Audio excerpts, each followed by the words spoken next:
नमस्कार आप सभी को। वंदे मातरम, भारत माता की जय, जय जोहार। मैं जगदीश देशमुख, बालोद जिला का एक छोटा सा गांव, आदिवासी अंचल का गांव दरबारी नवा गांव में रहता हूं, वहीं का निवासी हूं मैं। आप देख रहे हैं ये सब चिट्ठियां जो है रखी हुई है मेरे टेबल पे। वो 1975 से लेकर 84, 85, 86, 87 और 2007 और 2015 तक की चिट्ठियां यहाँ पर रखी हुई है। उस समय न सड़कें थी, न बिजली थी, न शिक्षा की व्यवस्था थी। तो उस दौर में गांव वाले लोग मेरे पास चिट्ठी पढ़ाने भी आते थे और लिखवाने भी आते थे। और चिट्ठी को लिखते समय उनकी समस्याओं को, उनके जीवन में क्या क्या बीत रही है, उनके बातों को लिखा करता था। उसमें कुछ पढ़े लिखे होते थे, उसमें कुछ बिल्कुल निरक्षर हुआ करते थे। और पत्र इसलिए लिखाने आते थे कि उनके जो परिजन हैं, उनके जो परिवार के लोग हैं, अन्यत्र काम करने चले गए हैं।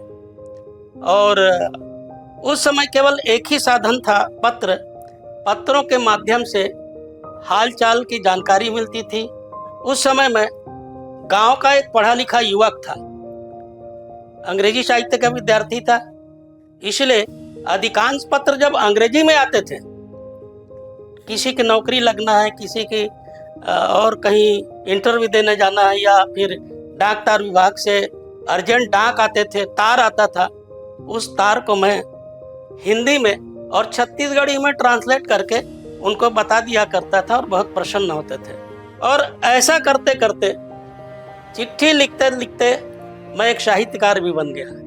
ये करीब 200 चिट्ठियां होगी मेरे पास लगभग। इस तरह प्राचीन से लेकर अर्वाचीन और समकालीन और अभी चिट्ठी हमारे लिए कितने महत्वपूर्ण है।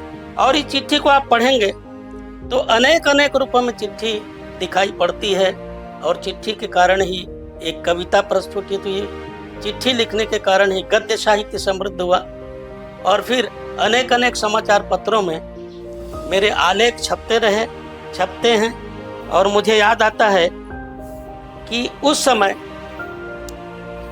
एक यहाँ के किसान थे, दसरू राम राणा, उनके लड़के का अंग्रेजी में एक पत्र आया, माइनिंग डिपार्टमेंट में उसको ज्वाइन करना था। वो लड़का जो है डिप्लोमा कर चुके थे और गांव में अंग्रेजी पढ़ने वाला कोई नहीं था उस समय। तो मेरे पास वो चिट्ठी लेके आया और फिर मैं उसे बताया कि भाई चिट्ठी में माइनिंग डिपार्टमेंट में आपके लड़के की नौकरी लग गई है, आपको ज्वाइन करना है।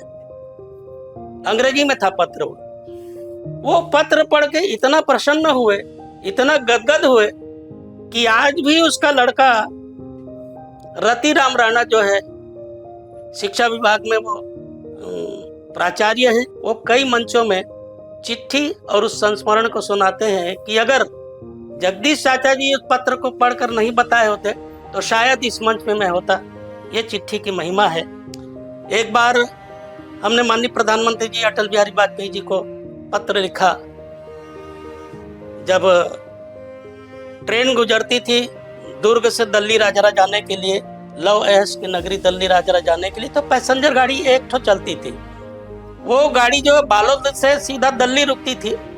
ग्रामीणों का आग्रह था कि अगर माननीय भारत रत्न अटल बिहारी वाजपेयी जी 1 मिनट के लिए ट्रेन जो है भैंसपुर रेलवे स्टेशन पर रुकवा दे, स्टेशन बना दे, तो ये क्षेत्र के जितने भी आदिवासी बच्चे हैं, यहाँ के जो धंधा करने वाले व्यापारी हैं या किसान हैं, लोगों के लिए आसानी हो जाएगी यात्रा करने के लिए। और हमने माननीय भारत रत्न अटल बिहारी वाजपेयी जी को पत्र लिखा और पत्रों को संज्ञान में लेते हुए 1 मिनट के लिए भैंसपुर में को रेलवे स्टेशन के रूप में घोषित किया। उस दिन सारे समाचार पत्रों ने माननीय अटल जी और भैंसपुर में ट्रेन रुकने की, पैसेंजर गाड़ी रुकने की कहानी को आज भी बालोद अंचल के निवासी भूले नहीं है। ये पत्र की महिमा है। एक चिट्ठी मैं आप लोगों को भी जिक्र कर रहा हूँ। I received your letter date 24/10/88 and please to know that you passed the MA in English cordially you will be happier and your kids will be do something more. ये this letter is being written by doctor NDR Chandra, who is Vice Chancellor in Bastar University, and this letter is entirely depend on the what should be importance of education। ये चिट्ठी जो है उन लोगों का है जो मजदूर है और मजदूरी करके शिक्षा के क्षेत्र में आके अफसर बने गांव से निकल के, फिर वहां से चिट्ठी आई।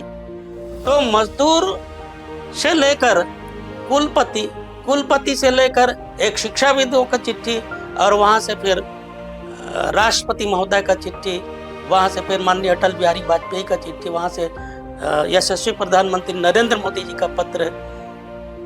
मुझे बताने में प्रसन्नता यह हो रही है कि मुझे 4 अवार्ड मिले, छत्तीसगढ़ शासन से 3 अवार्ड, और 2013 में महामहिम राष्ट्रपति जी प्रणब मुखर्जी जी के स्निग्ध हाथों से मुझे राष्ट्रपति नेशनल अवार्ड विनिंग टीचर के रूप में मुझे मिला। और 2017 में साहित्य का एक सबसे बड़ा सम्मान छत्तीसगढ़ शासन से डॉक्टर पुन्नालाल पद्मलाल बख्शी सम्मान, जो साहित्य के बड़े हस्ताक्षर हैं, उनका अवार्ड मिला। और उल्लेखनीय बात यह है कि जितने भी अवार्ड मुझे प्राप्त हुए वो सारे जानकारी जो है पत्र से मुझे मिले, डाक द्वारा मिले, पोस्टमैन जी ने ला के यहाँ दिया। और मेरे जितने भी जानकारी है अवार्ड से संबंधित, वो सारी जानकारियाँ, सारी प्रविष्टियाँ जो है मैंने डाकतार विभाग से स्पेशल रजिस्टर्ड डाक से भेजा गया।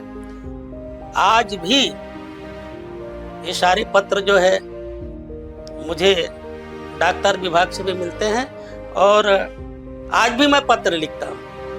यद्यपि मोबाइल का ज़माना है, व्हाट्सएप का ज़माना है, इंस्टाग्राम का भी ज़माना है, और संचार माध्यम तो बहुत ही समृद्ध हो गया है, फिर भी मानवीय संवेदनाएं जो है, मानवता का जो आकुल स्वर है, जिससे काव्य प्रस्फुटित होती है, जिससे साहित्य की चेतना जागृत होती है, केवल और केवल लिखने से जागृत होती है। और उल्लेखनीय बात यह है कि जब 300 चिट्ठी मैंने लिखा तो लिखते लिखते साहित्यकार बन गया। ये डाकतार विभाग की बड़ी भूमिका है। मेरे पास पत्र नहीं आते, या मुझे गांव वाले लोग पत्र लिखाने नहीं आते, तो उनके न तो मैं उनको समस्याओं से अवगत होता, न तो मुझे समकालीन जीवन की जानकारी होती, न ही मैं व्यक्ति और व्यक्तित्व को समझ पाता कि मनुष्य के अंदर कितनी प्रकार की परेशानी होती है और उसकी मनोभावनाएं क्या होती है। ये पत्र लिखा नहीं गया है, बल्कि समाज के दर्द को, व्यक्ति के दर्द को, उसकी संवेदनाओं को समझने का भी अवसर मिला है मुझे। और ये केवल और केवल पत्रों में ही सन्निहित है,